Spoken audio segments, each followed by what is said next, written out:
Hi, and welcome to episode 94 of M1 Yarns and the Michigan Makers Podcast. If you're new here, welcome. My name is Jamie.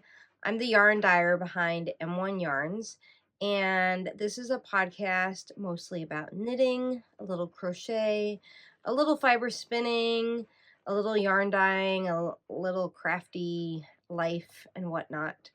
And in this episode, I wanted to break down succinctly and efficiently what the difference is between superwash yarns and non-superwash yarns. This is an idea that I've had floating around in my head for a while. Not only because as a yarn dyer, I'm always thinking about what materials I'm selecting for my shop and why. But this past Fiber Festival season, I frequently was finding myself having conversations with customers who did not know what superwash meant. And so, in a sense, you may not know what you're buying and how best, we always talk about like the tools that you need to make the most successful project. And I thought, why not make a short and sweet video all about it? So that being said, I am doing this now in my in-between show seasons because in the coming months I plan on excuse me, stocking a full line of some really gorgeous non-superwash yarns. And as we go through this video, maybe you can kind of pick up on some of the reasons why I'm choosing to add that to my lineup and potentially, ideally, replace the superwash yarns that I currently stock. So right now, just to give you a little background, I carry an 80-20 sock yarn, which is 80% superwash merino, 20% nylon. In fact, I have some right here that I can show you. Don't mind the little lavender sachet that just fell out. This yarn is, and I'm getting this weird like ray of sunlight right here. So if the lighting is kind of weird in this video, just bear with me. It is an extremely sunny December afternoon, and it's that time of year where either you have a totally gray day or you have like blinding sunshine.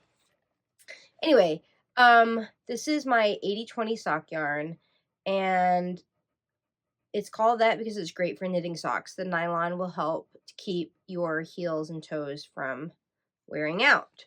I also carry regularly DK weight 100% superwash yarn. And then I also carry some other yarns that I call like bonus yarns. These are my two workhorse yarns. I carry a lace weight mohair. I currently carry a sport weight baby alpaca. I carry a yak merino alpaca silk lace weight blend. I'm always kind of looking for some new and fun stuff and keeping things fresh in the shop, but you need some staples. And a couple years ago, I added a small lineup of non-superwash yarns I called Hippie Lamb and Hippie Sheep. The Hippie Lamb is the fingering weight, and the Hippie Sheep is the DK weight. I have a little bit of it right here in this cubby for you to kind of enjoy looking at while I'm chatting. But I really wanted to kind of create like a full selection of colorways in these bases, which I think are marvelous. And I've grown to really enjoy a good non-superwash yarn. As a new knitter, I was mostly shopping for yarn at big box stores. I didn't live near a yarn shop, and I did not kind of look at my craft as something to invest a lot of money in. Now that, fast forward many years, I was looking at my sweaters to be really heirloom pieces, kind of luxury pieces that would last for many, many years. And I found that I am allergic to a lot of the chemicals in acrylic yarns sold at big box stores. So I moved away from that. That's how I kind of got into higher end yarns. I worked at a yarn shop for a while, and that exposed me to a lot of nice commercial yarns.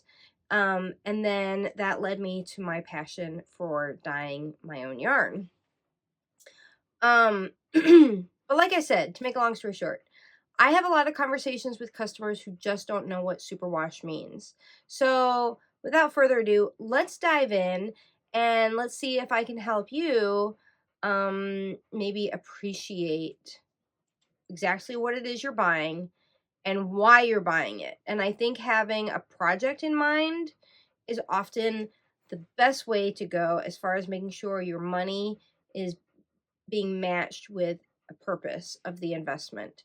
Now, I will say this, if you're at a fiber festival and you're kind of just looking for like a skein to add to your stash as a memento, or you don't have plans, I will always recommend to folks buy a skein or two of sock yarn. Generally, a skein like this of sock yarn, it's fingering weight, so you can always pair it with another yarn to make a bigger gauge weight. You get about between 400 and 450-ish yards, depending on how it was milled. And that's a lot of yardage. 2 of these is enough to make a sweater. 1 of these is more than enough to make a pair of socks. You could do 1 of these with maybe like a mini or some scraps to make a shawl. You can hold it double and make a worsted weight hat. I mean, the possibilities are endless. So if you only ever have the budget for a skein or 2 and you're at a fiber festival and you see a colorway you love, just buy 1 or 2 skeins of sock yarn, because you'll have options later on. If, though, you're planning for a project, this is where you want to be an educated buyer. So I've made some notes.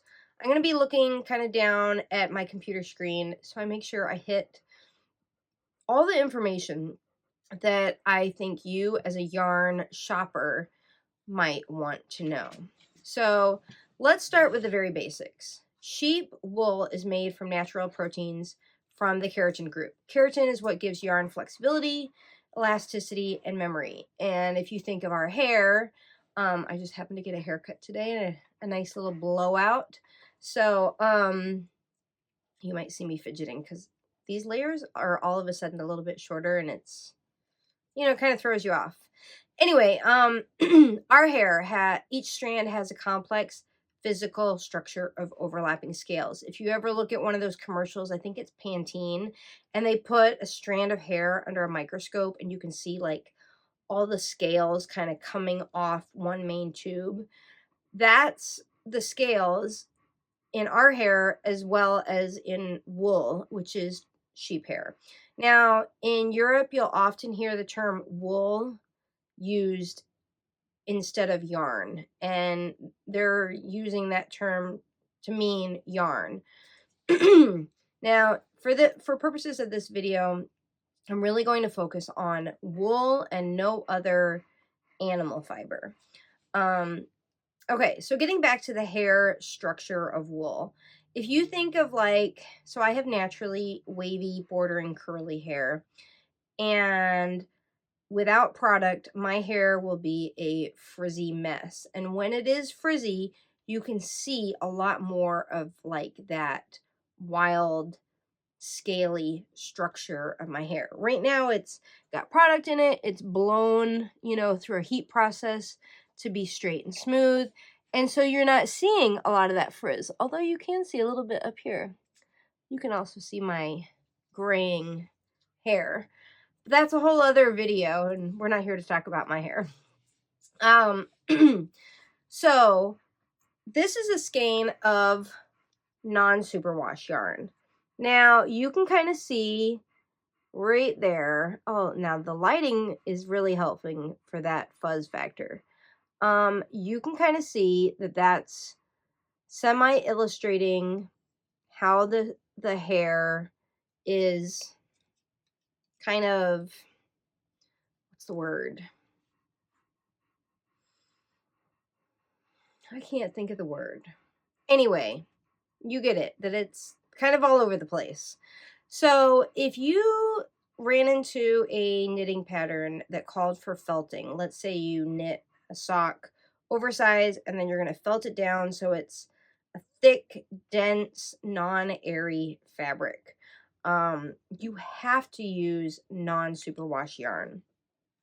And we're going to get into the definition of what superwash, what that term means. Now, just to finish off the idea of felting, to felt, you have to use non-superwash, but down breeds, which are specific breeds of sheep, will not felt. Those fibers are naturally coated in lanolin, and this is nature's repellent for the sheep. During the milling process, a lot of the lanolin is removed through the scouring process, which is basically like the initial bath that the sheep fleece goes through to get off the dirt, the hay, the poop from the stall, the, all the grease that's on the hair. And so that is like, if I do have a video actually that's really interesting. I should link it in one of these corners if I think of it. But it is a tour of the Zeilinger woolen mill that used to be in Frankenmuth, Michigan. I believe they have now closed, or if they have not yet, they're about to. That's a really cool process to watch, to see how yarn is made from a sheep fleece. So if you're a spinner and you've ever heard of spinning in the grease, that means you're literally spinning like a mostly dirty fleece. It's still got all that lanolin. The superwash process gets rid of those scales that we talked about on the strand of wool hair, sheep hair, aka wool, and it strips that hair down into a smooth piece. So if you've ever gotten like a Brazilian blowout, that is a process where, kind of similar to a perm, where your hair is being coated in a product and then through heat processing is literally like kind of made to be semi-permanently smooth. You can kind of think of it that way. But in the superwash process, those scales are stripped down. So you get a smooth piece of hair. And then through that process, which is done using a chemical called chlorine hercacet, basically the fiber is chlorinated using either gas or a solution, and then it is coated in a plastic resin. This came about in the 70s when chemicals started being in just about everything.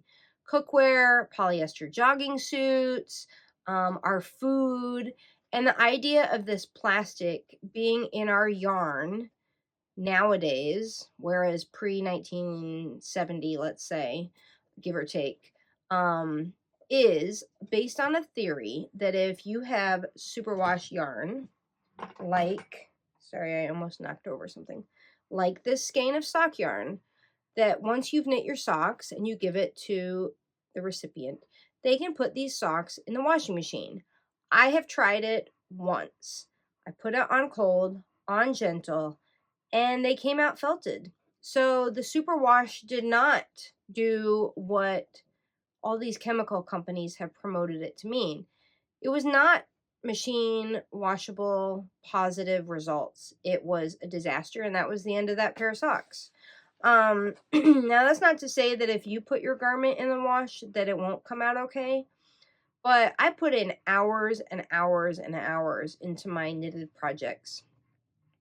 To me, it is not worth it to ruin it. It is just as easy to put it in a sink full of soapy water and lay it out to dry.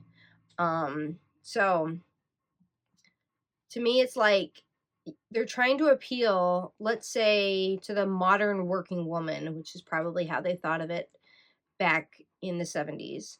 And that just, the reality of it is it doesn't work. So getting back to that process, chlorine hercosset actually creates toxic waste. This superwash process is usually done in countries whose environmental regulations are a lot laxer than the US or Canada. And so they do it there so that they can kind of cut corners. That process uses more water and energy, and then your yarn will actually shed microplastics during washing. Just like how much of our modern clothing is made out of microplastics, and those are shedding into the water, and that is getting into the water supply, and that is causing cancer. It is what it is. So because of this toxic process, some companies are developing new methods to get away from the chemicals and the overwater use, and that is not the majority of superwash yarns yet. You'll see it sometimes, and when you do, it's called eco superwash. It eliminates the chlorine and instead uses salts as oxidizers. From a dyer's perspective, many dyers will tell you that superwash, let me show you, superwash yarn takes color better and brighter than non-superwash. So we'll put them side by side. Both of these are merino wool, no nylon, but this one is superwash and this one is non-superwash. Same colorway. You can see a sheen on this side and more of a matte on this side. So I have not found that the color saturation is much of an issue, except for speckles. It is really hard to speckle non-superwash yarn, whereas with superwash yarn, you can get those really crisp, fine speckles that some people like. Not all my customers want speckled yarn. Dyeing superwash yarn, I just dropped my skein, so bear with me. Dyeing superwash yarn is much faster. This skein will take the dye within a few minutes, whereas this might take, depending on the color, maybe twice as long, 3 times as long. So as far as like efficiency of my time in the dye studio, this is faster, this is longer. That plastic on the superwash skein helps kind of absorb the color, the dye faster. So, all that to say, how does this affect you on a practical level as a knitter? Let's break it down in a comparison.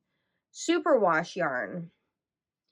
So I'm going to hold out the skein so you can kind of get a feel for how it's looking. The superwash yarn has more drape. You can see that this, even in the skein, kind of has, like it falls like that. It has more sheen. Superwash yarn will lose its memory. It will stretch more easily.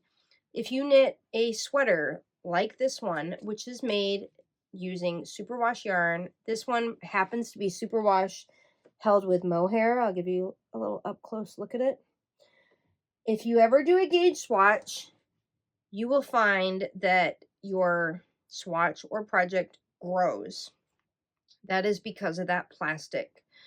Superwash yarn might be more ideal for knitters in warmer climates because while you want the breathability of wool, you won't get the extra warmth that non-superwash yarn is going to bring to the table. And I dropped my skein again. Sorry about that. So let's now talk about the superwash skein. Okay, so going to hold it just like I did the other one. It is not falling as much as this one. See how this one is a little bit more like horizontal. It doesn't fall. This one is definitely limping over.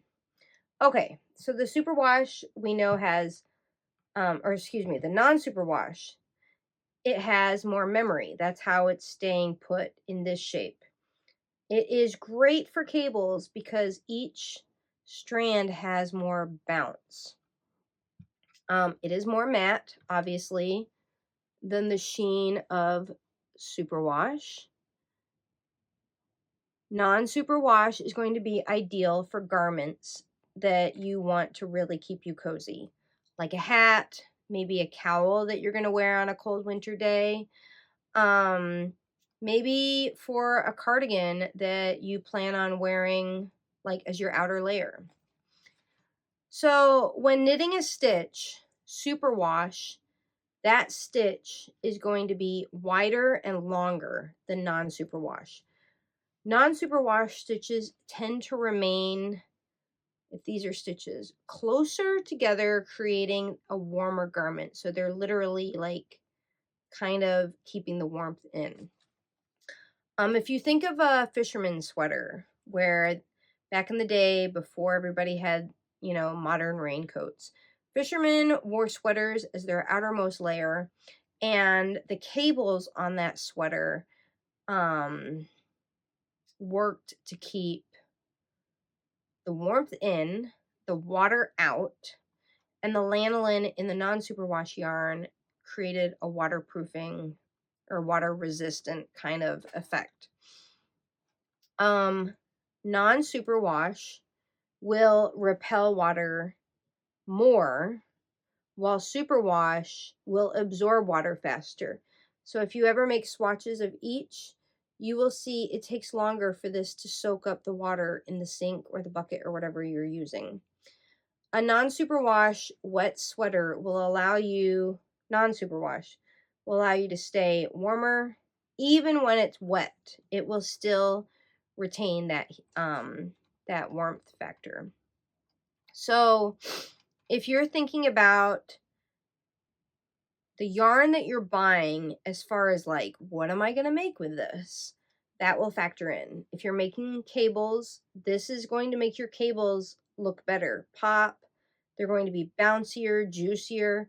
This is going to give you limper cables. If you're knitting a pattern that is designed using non-superwash, but you want to use a superwash yarn, you have to understand that you're going to have a harder time achieving gauge, because the gauge was provided for non-superwash. So you'll often hear people say, well, I got gauge widthwise, but I couldn't get it lengthwise. Happened to me all the time. The fact of the matter is those stitch shape differences between the two. Whereas the flip side, if a pattern is designed using superwash and you're using non-superwash, again, that's why gauge swatching is so important. So because of the general eco non-friendliness of superwash yarn, I am having kind of an examination within myself of like, I don't want to contribute more to our environmental problems.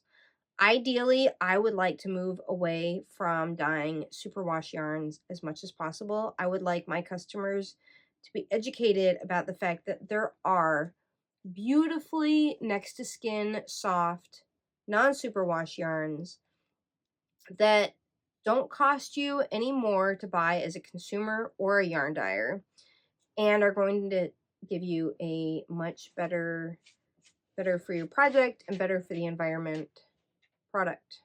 I always say if God wanted sheep or wool to be non-superwash, he would make the sheep.